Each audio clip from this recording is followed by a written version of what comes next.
سے بنانا اور دین کے برباد کرنے والوں میں سے مت بنانا۔ اس کے بعد حضرت نے مجمع کو جمع کر کے خطیب صاحب سے کہا جانتے ہو دین کو برباد کرنا کیا ہے؟ تو اس کے بعد حضرت نے کہا دین کی محنت کو چھوڑ دینا یہی دین کو برباد کرنا ہے۔ تو مجمع میں جو آدمی دین کی محنت چھوڑا ہوا ہے وہ اپنے آپ کی بربادی کی بد دعا کر رہا ہے۔ وہ یہ کہہ رہا ہے کہ اللہ مجھے برباد کر دے کیونکہ میں نے دین کو برباد کیا ہے۔ دین کی محنت کو چھوڑ دینا یہ دین کو برباد کرنا ہے، اور دین کی محنت کرنا یہ دین کا مدد اور یہ دین کو آباد کرنا بتلایا گیا ہے۔ نظام الدین میں سماہی مشورے میں کارگزاری سنائی تھی۔ مولانا سعید احمد خان صاحب مکی رحمۃ اللہ علیہ جماعت لے کر اردن گئے تھے۔ 30,000 صحابہ کی قبریں وہاں پر موجود ہے۔ اس علاقے کی بھی جماعتیں گئی ہوگی۔ حضرت عبداللہ بن رواحہ کی مزار بھی وہاں موجود ہے۔ ساتھی مزار کی زیارت کرنے کے لیے گئے۔ جب رات میں لیٹ کر آرام کرنے لگی تو خواب میں ایک صحابی، خواب میں ایک ساتھی کو حضرت عبداللہ بن رواحہ کی زیارت ہوئی۔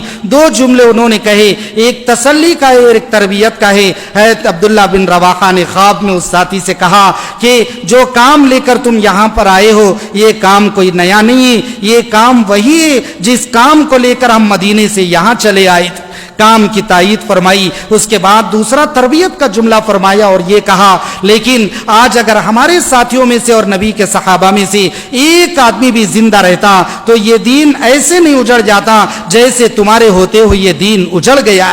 کیا نظام دوستو زمانے میں چل رہا ہے۔ مولانا صاحب رحمۃ اللہ علیہ کہتے تھے تم حلال کمانے کے فضائل بیان کرتے ہو اور عبادت کہتے ہو کہ حلال کمانا عبادت ہے، اللہ نے اس پر ثواب رکھا ہے۔ حضرت فرماتے تھے جس وقت میں یہ امت ارتداد کے دہانے پر ٹھہری ہوئی ہو اور تم حلال کمانے کو اس وقت میں عبادت سمجھ رہے ہو تو اس وقت میں تمہارا حلال کمانا عبادت نہیں بلکہ اس وقت میں تمہارا حلال کمانا حرام بن جائے گا۔ حضرت یہ فرماتے تھے امت ارتداد کے دہانے پر ٹھہری ہوئی، چاروں طرف کا گاؤں کا کمزوریوں کا اگر ماحول دیکھیں گے کیسی تیزی سے لوگ شہروں میں ایمان سے نکل جا رہے، ایسے فتنے عجیب و غریب آستین کے سانپ بن کر ایسے حملہ امت پر کر رہے ہیں دوستو اندازہ نہیں لگا سکتے۔ فتنوں کے زمانے میں جو صدیق اکبر کی سنت ہے کہ 5 قسم کے فتنے امام الانبیاء کے انتقال پر وجود میں آئے، نبوت کا دعویٰ بھی ہو رہا ہے، صحابہ میں کمزوری بھی آ رہی ہے، رائوں میں اختلاف بھی ہو رہا ہے، لوگ زکوٰۃ سے انکار بھی کر رہے ہیں اور بڑی جمعیت مرتد بھی ہو گئی ہے۔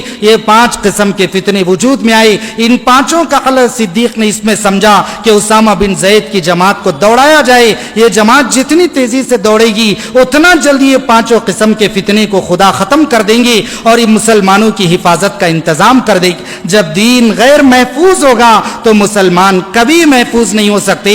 مسلمانوں کی حفاظت دین کی حفاظت میں، اگر اس زمین پر دین کمزور ہو جائے گا تو مسلمان لازماً کمزور ہو جائیں گے۔ مولانا صاحب رحمۃ اللہ علیہ کہتے تھے جب امت دین کی محنت چھوڑ دے گی تو زمانے میں اجنبی بن جائے گی اور خدا غیروں کو ان کے سروں پر مسلط کر دیں گے اور انہیں پتہ بھی نہیں چلے گا کہ حالات کیسے آ جائے گی۔ پرانے زمانے میں مولانا صاحب رحمۃ اللہ علیہ کہتے تھے لوگوں اس وقت میں خوشی سے بوریا بستر لے کر نکلو، اللہ کے راستے میں دیر دور کا سفر کرو، ورنہ اگر تم آج نہیں نکلو گے ایک زمانہ آئے گا کہ ملک سے نکالے جاؤ گے اور اس وقت سوائے افسوس کہ تمہارے پاس کوئی بھی چیز باقی نہیں رہی۔ حالات ہم کو کیا بتا رہے؟ اگر اس وقت میں ہم پرانے ساتھی کتنے 4 ماہ لگائے ہوئے، کتنے اونچے مقامات طے کیے ہوئے، لیکن اس وقت کا تقاضا مقدار محنت کو ایسے بڑھانا جیسے انس بن نضر نے میدان جنگ میں بڑھایا تھا۔ میدان جنگ میں اترے اور سعد پر نظر پڑی، سعد بن معاذ پر، تو سعد سے کہنے لگے انس سعد تم کہاں جا رہے ہو؟ جنت کی خوشبو تو مجھے اس پہاڑ سے آ رہی ہے، تمہیں جانا ہو تو جاؤ، میں تو آگے بڑھ جاؤں۔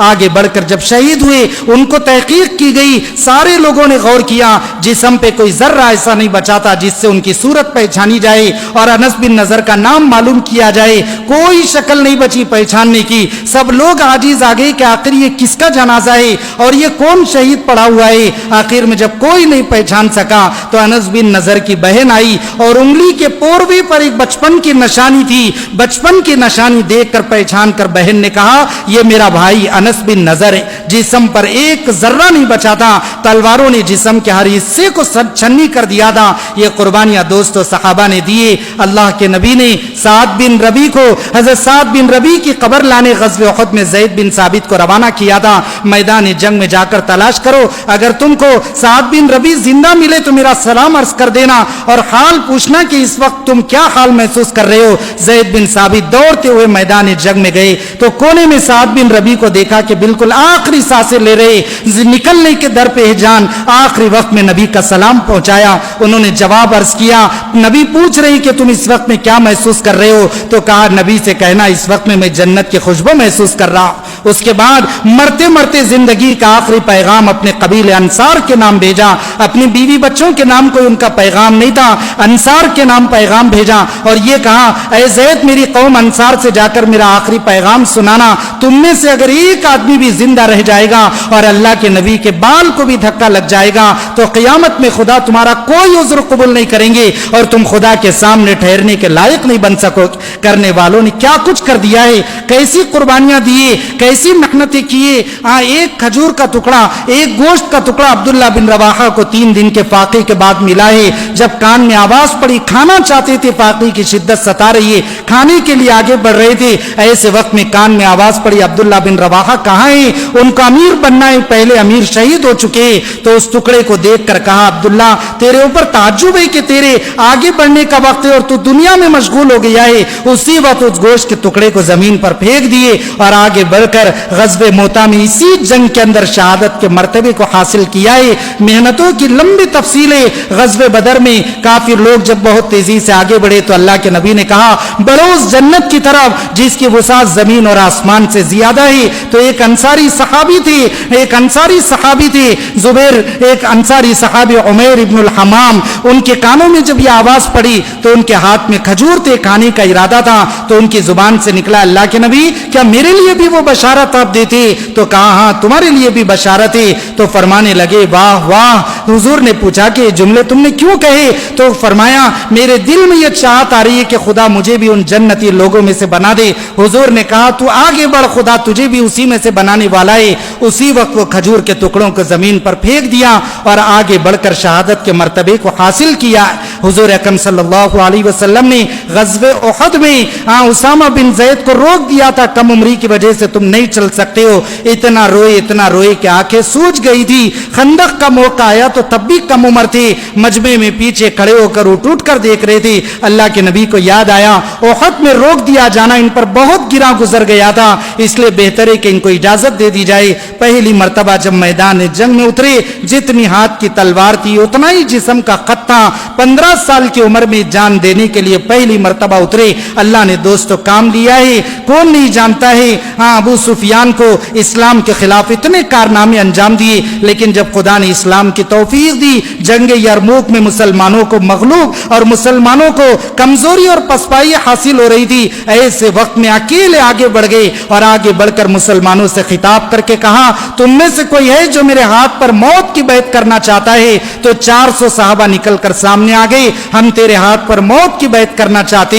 400 लोग मिलकर ऐसे आगे बरसे, अल्लाह ने इन्हीं की बरकत से मैदान को साफ कर दिया है। 50 वाकयात थे, आगे बढ़ने वालों से काम लिया जाता है, बैठना ज्यादा मुनासिब नहीं है। जो आदमी बैठ जाता है बैठने की भी शक्लें बन जाती है, जो आगे बढ़ता है तो बढ़ने की भी शक्लें बन जाती है। जो आगे बढ़ते हैं खुदा उनसे काम लेते हैं। इसलिए दोस्तों पुराना होना क्या है? मौलाना सईद अहमद खान साहब से पूछा गया था पुराने साथी की अलामत क्या है? तो आयत ने कहा कि उसके होते हुए कोई तकादा जाये ना हो तो समझ जाओ जिससे काम के तकादे जाये नहीं होते, यही चीज उसके पुराना होने का सबब है। उम्र की कैद नहीं लगाई गई, इसलिए काम में आगे बढ़ना, इखलास भी आ रहा हो, कुर्बानी भी बढ़ रही हो, मुकामी काम में भी तरक्की हो रही हो और दूर दराज के असवार भी चल रहे हो, आगे बढ़ने वालों को खुदा आगे बढ़ा देते।